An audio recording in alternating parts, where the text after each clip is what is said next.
You know, when you try a product for the first time and you love it so much, you just want to tell everyone about it. That's what I want to do today in today's episode. So, for a while, I've been searching for a nice deodorant that is actually healthy for you and doesn't have all the crap that's in normal deodorants. And Chris, my husband, recommended No Pong. Not that he uses it, but when he travels to central Queensland, he sees the ads for No Pong on TV and he thinks it was just a fun brand. So I thought, oh, I'll give it a go. And it's quite different. It arrives, it is in a tin. And I was like, okay, will this work? Because every other sort of healthy type of deodorant I've tried does not. So I had to use like the kind of brand stuff.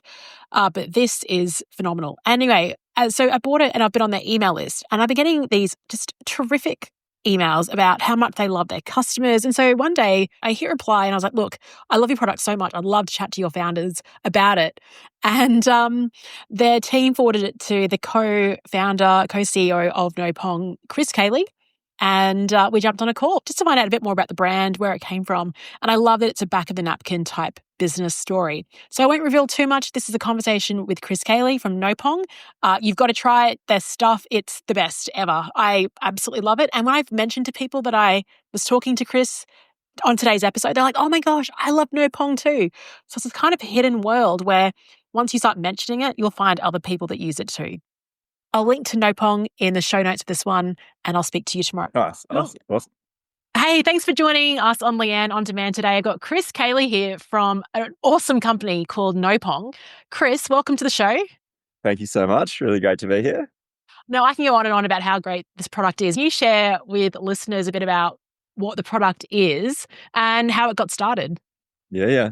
Well, No Pong is a natural deodorant. We designed it really to do exactly what it says on the tin. We're pretty straight shooters.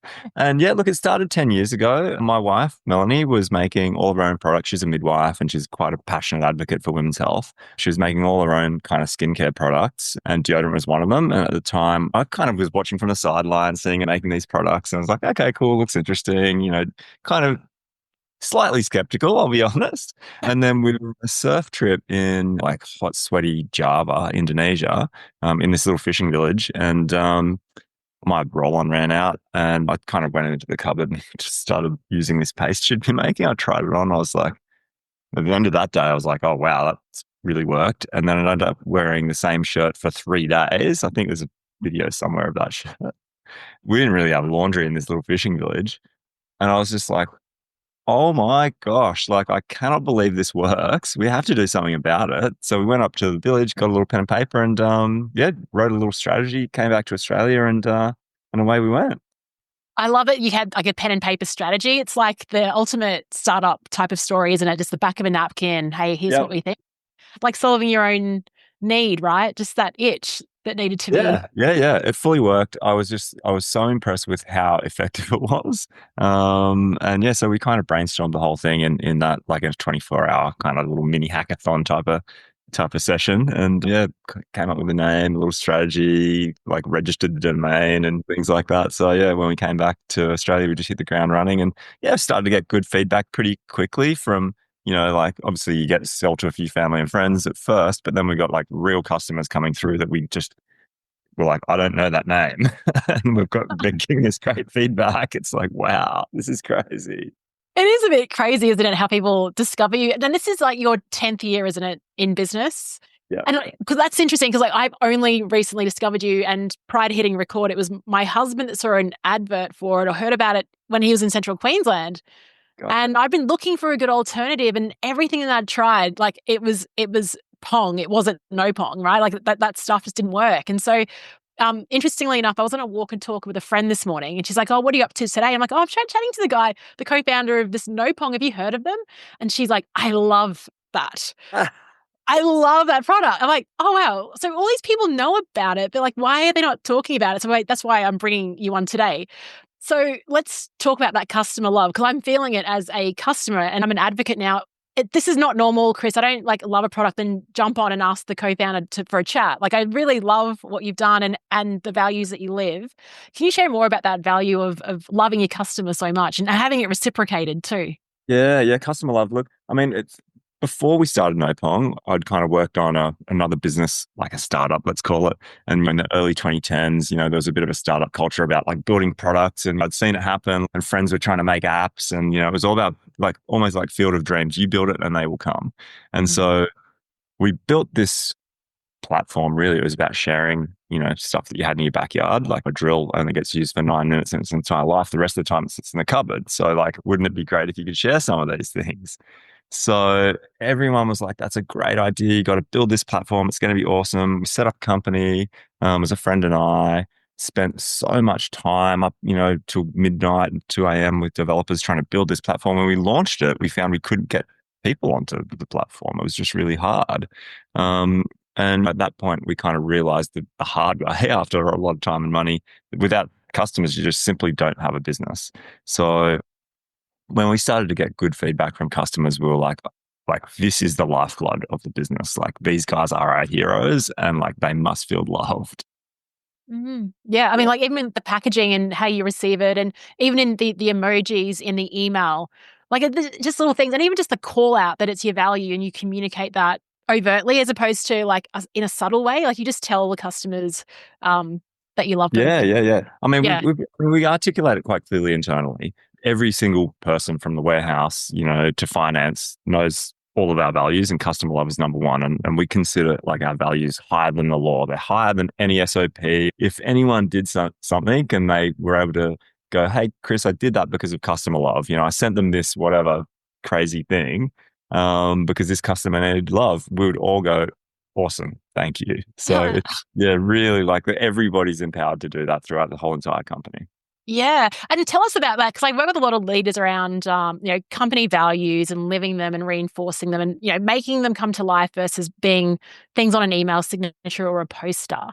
Yeah, What has yeah. been your strategy around driving it? Like, was it tough to do at the beginning? Has it evolved organically? Still really intentional? Yeah, no, it's really not intentional. Like, it started out, first kind of 18 months or so, it was just me and Melanie. And then as we started to have to get people to help do things with us, we're like, all right, we need to be able to steer this ship in a way that's going to be consistent, the way that we would do things. So we kind of came up with a set of values pretty early in the piece. And um, yes, they were a PowerPoint slide, but what gets them to beyond a PowerPoint slide, and they still are PowerPoint slides because we have to take people through them, is just using them and really like making sure that they're reinforced, like the language of them, like we use it in every day. We talk about it when Slack, have one-on-one meetings and go, hey, what value are you bringing to life this week? So yeah, it's I think just like anything, it can just sit there. If it's not used, it's not going to be useful. So we really do use them, and we use them as a decision making framework as well. So you'll say like if someone wanted to send someone a gift hamper or something because like of an awesome customer, we're like, great, go for it. Like that's all customer love. Yeah. Yeah, and that really makes sense in terms of it's higher than the law. I really like that. I think a lot of people want to do things when it comes to a company value, but it's like, oh, but it's against this policy and it's outside of my discretion. And I think what size is your, like, how many people are we talking within your business We've now? got like 21 of us, I think now. Yeah, fantastic. And in terms of the customer love and when you first got those orders from people that like, I don't even know who this person is, and so now it's expanding outside of the friends and family. Have you had any sort of surprising stories of customers come back to you and share their experiences with the product? We've had some really, I mean, there's so many, as you can imagine. We've actually got our 10th customer ever, has just recently had her 100th order.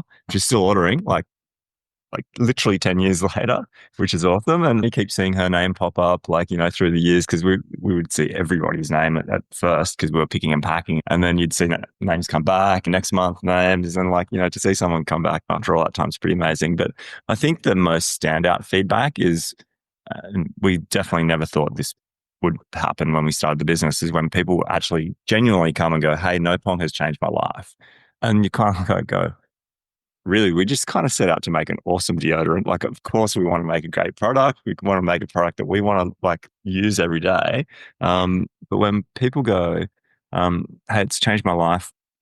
For example, the way that No Pong's applied by hand, they've like early detected a lump under a breast, got it early diagnosed, got it treated. And she's like, if I wasn't applying that deodorant like that, I wouldn't have found it.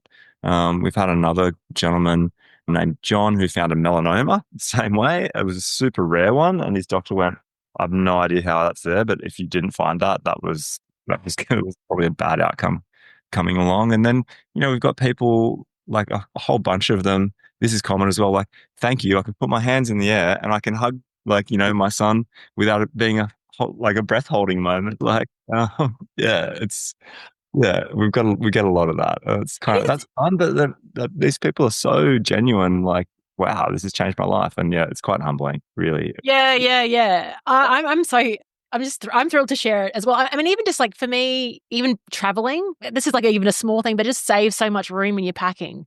Like it's Yeah, just yeah, yeah. compact, but it lasts forever. Oh, it is super convenient to travel. Yeah. Yeah, yeah, yeah. That's it. And so what are you doing to celebrate your 10th birthday? Have you got any sort of big plans? Yeah, good question. Good question. We're kind of working on that now. Like, we're going to celebrate customers. That's going to be the main thing. We're going to Yeah. probably find some of those original customers from 10 years ago, like tell some of their stories and have a bit of fun with it. So yeah, we're working on it now. Yeah. Oh, nice one. Excellent. Was there anything else you want to share with listeners about your product, where to find it, and things Yeah, like well, that? we're online. We started as an online business, but we're also in supermarkets now, which has been going really well. And we have probably 1,000 really awesome independent small businesses around Australia that stock us, like generally, like health food stores or independent franchisees of health food chains. So yeah, get out there and support those guys. They're amazing. Yeah. Actually, that's a Yeah, really good call to action. So now I feel guilty. I went straight onto Amazon Prime and now I'm like, okay, I'm going to support a local store now. So I just yeah, wanted to yeah, give it a go. yeah. And I was like you, I guess, with your wife when you started, I was, I was really skeptical about the product. And then I was like, this is phenomenal. So I'm so happy we got to chat to you today and share the love. And we'll put a link to No Pong in the show notes for this one. So That's yeah, amazing. and Yeah, because I know you don't do many podcast interviews, so I'm really grateful that you jumped on to have a quick chat. yeah. Well, the team were like, "You got to do this, Chris. Come on." Like, Thank you, team. Especially in your 10th year, I think it's nice to sort of show up and celebrate everything that you and your wife have achieved. So congratulations. absolutely. Thank you so much, Leanne. That's awesome.